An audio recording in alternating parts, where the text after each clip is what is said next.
Full Knot Titles podcast is brought to you by Land Trust Title Services, your partners for results.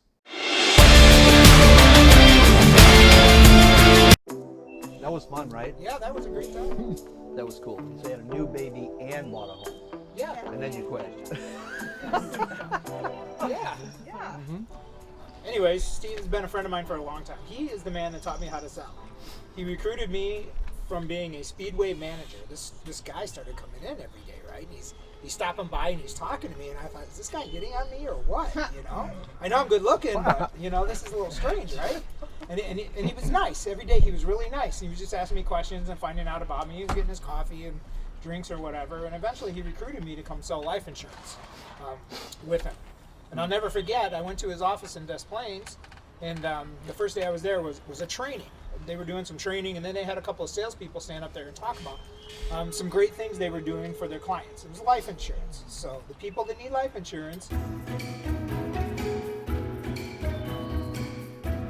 And that was my first sales call. And ever since then, I've known him back and forth over the years. We've gotten together for different things many times. And he's got a phenomenal story to tell you. Some ups, some hard downs, and where he's back now. So, what's your story, Steve? You know, what I thought, Larry said that I should tell my story. And I will tell my story, and I'll kind of weave it in. But what I thought was more important for this group is that I just shared some of the success principles that I've lived and have kind of carried me through today. This is about inspiring you, okay? And in every single thing I talk about here, I'm a work in progress. I'm not a completed perfect project, okay? So if you were to describe yourself by saying I, and then describe yourself, if you were put on a spot, you know, how quickly would you be able to come up with an answer to those questions? And how clearly would you be able to define yourself, and how closely would it be related to your goal? Okay, so that's something to think about. Because the world will try to define you, okay? Whether you're a college student, or whether you are blue collar or white collar or whatever, the world will make an attempt to define you. And if you are not intentional about defining yourself, you know, using ambition, using aspiration, and those kind of things, you will more than likely default to something that you have not personally decided with intention to be. So you better have a stronger definition for yourself than anybody else has. Otherwise, you'll wind up falling into someone else's bucket. Okay? You know, you pull out a box off of the shelf, and you're going to put this puzzle together. And picture, if you look at the cover of the box, there's no picture on it. And now you got all these pieces, and you got to try to figure out, what am I going to do with them? What's it supposed to look like, and all that kind of thing, right? Well, what I would like you to think about is that's a lot like how your life is you know, is a puzzle box. You have all the pieces, and how do you put it together if you don't have a picture? And who's drawing the picture? Maybe your parents drew a picture of you. Oh, you're not smart enough, you're not this, you're not that, or you are this, or you are that, or you should be an attorney, or you should be a doctor, or you should be this, and if you don't do that, that's the puzzle box they have for you. So it's really hard to take that, to separate yourself and say, how was I wired? How did God make me? And then who do I want to become? Okay? So my first encouragement would be, and with these success principles, I've added some, and I can give this to Larry or send it to Larry, you can get it to you guys. I've added some things that are I am statements that would help you define yourself. So, for instance, an I am statement for my ambition of being a family person is, I'm a fantastic husband. Or another one would be, if I want to be an entrepreneur, is I'm a world-class business person that people seek for advice. Okay, so that's another one that you have in your mind, that's what I'm thinking, that's who I am. And so then when choices come up in your life to do this or do that, that's going to take away from that, you immediately have the default of going, nope, can't do that because I'm a world-class business person. I don't do that. Okay, that's not what a great dad would do. That's not what a on top of it husband would do. That's so once you define who you want to be and who you are, you also define who you don't want to be and who you aren't. Showing up and outlasting others is one of the most important aspects of your life. I remember when I joined the same company that Larry did, I was sitting in an opportunity meeting. That's what we called it back then. It was really weird to call it that, but hey, we're having an opportunity meeting. And anyway, the person said, look to your right, look to your left, and say goodbye to them, because the people next to you will not be here in 90 days, okay? And what I said is, okay, I don't know if I can be any good at this. I don't know if I could sell, but I know I could be here in 90 days, you know? And sure enough, out of the 30 people in the room, there were 3 left, and I was one of them. But the big key is I hung on, and by the time I met Larry, I was in the top out of 110,000 sales people in the company. I was top 500. But if you think about that period of time, so many people passed me up during that period of time. My big quality was I just didn't quit. That's it. That was my big quality. So much of now, eventually I did quit that path. Okay, didn't quit on myself, didn't quit on my goals and dreams. So it's not to say you should, in a weird way, like never quit something that you think, you know, it's not that. It's the idea of you should never quit pursuing that picture, that vision that you have for yourself. That's the key to it, okay? Is that your response to failure will determine your success, okay? Your response to failure will determine your success, because when you start out on your journey to succeed, you will 1,000% fail, okay? There's no way to succeed without failing, okay? You know, I decided to leave because of people like Larry, and I looked at my entire team and said, these guys are unbelievable business people, sales people, coachable, all these things, but they weren't having the kind of success that I was promising and that I was hoping for.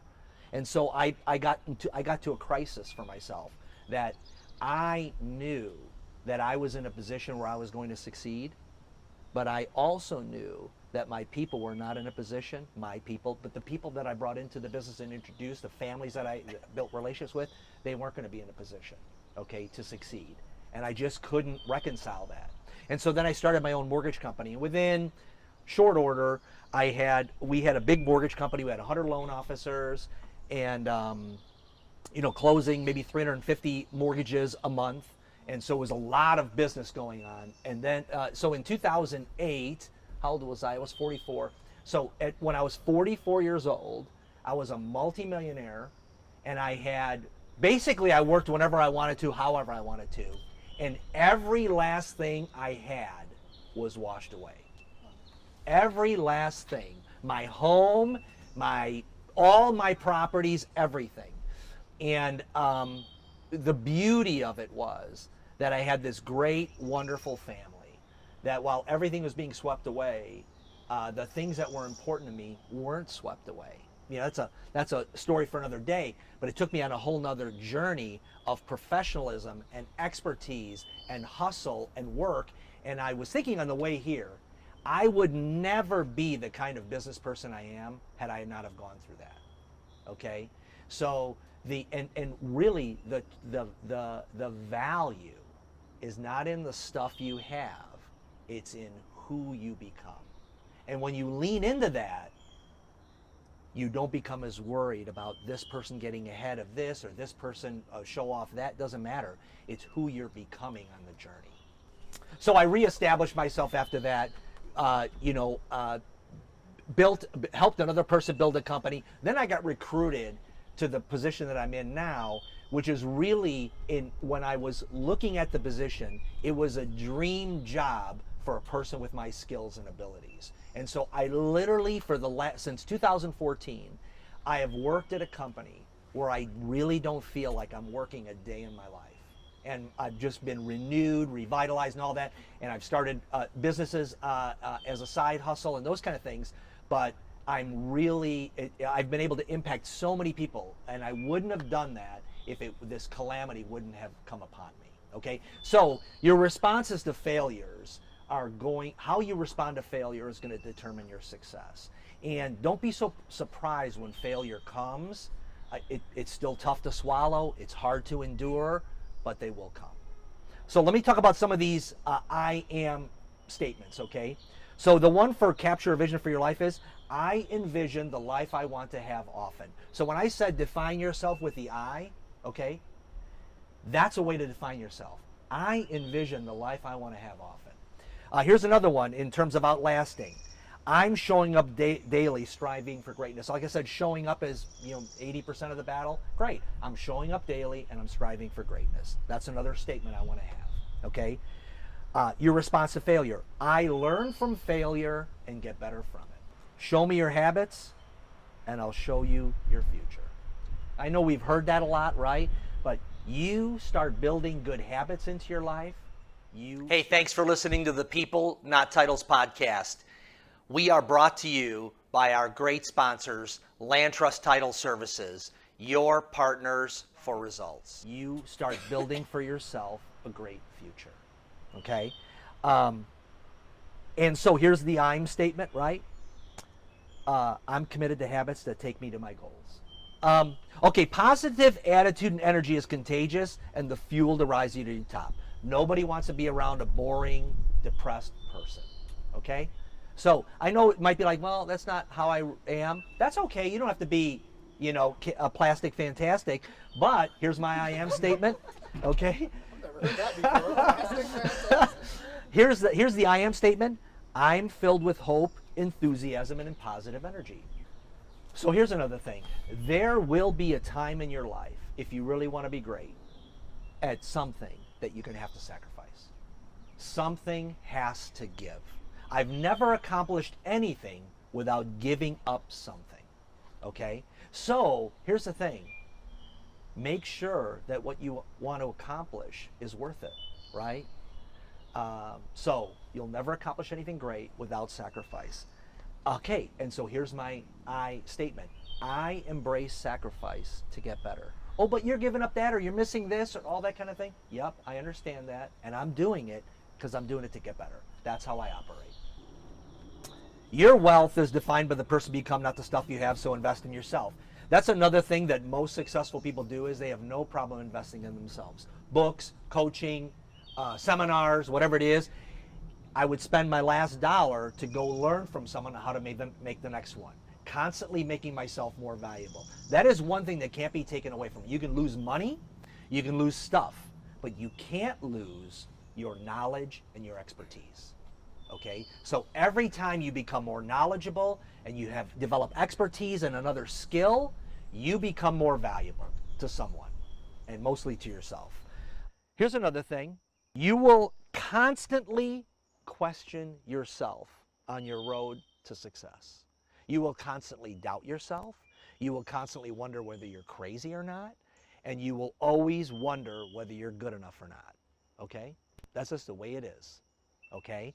And I just want you to know that is perfectly normal. Perfectly normal. Okay?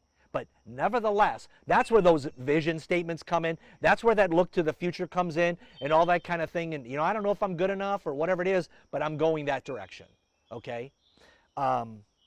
So here it is. When moments of doubt come, I focus on where I'm going and how I'm going to get there. Your plans will never stand up to reality. In other words, you can make all the great plans, but then reality hits and all of them won't work exactly how you planned. Okay, so here's my statement. Momentum is messy. Remember this right here. Momentum is messy. Okay? So every time you start heading in some direction, you start getting things going, there's a whole bunch of trouble that comes with it all the time. But it's messy. But here's what you know.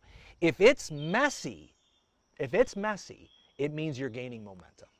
Okay? Momentum is messy, and when plans don't work, I course adjust and keep going towards my goals. Okay? That's what I do. Okay.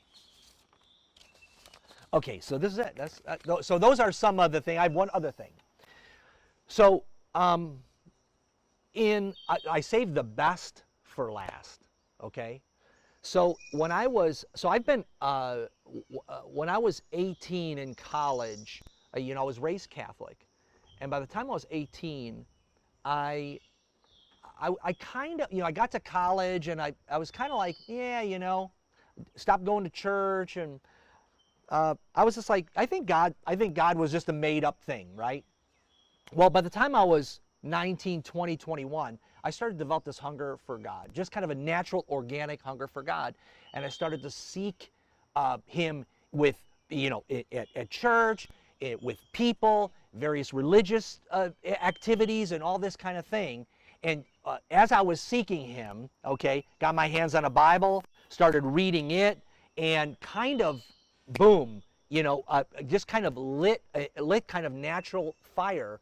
And I said to myself, if there's a God, I want to know Him, okay? And so over the course of my life, that was one of the cornerstone principles by the time I was, right when I was getting married, is I'm going to pursue God for the rest of my life. And here's what I've learned from that, okay, is that the good news, okay, the good news is the kingdom, Jesus says this in the Bible, but I found it doesn't matter what Jesus said in the Bible necessarily, because that doesn't mean it's true to you. But what I found is that the kingdom, He said, is within you. So everything is inside of you. And the best way, so one of the intention statements I have is, I am the address of God, that God dwells in each one of us. And so when you get full of doubt, when you get full of discouragement, when you get off the track with your goals or whatever it is, I want you to rest in that. And the best way for me to connect with God is by shutting everything else out and just getting into stillness. There's a scripture verse that says, "Be still and know that I am God." Be still and know. And it is that simple. It is stillness away, for that still small voice to rise up. If you've heard it, you know it. And if you haven't heard it, start listening for it and you will. So anyway, so that's it.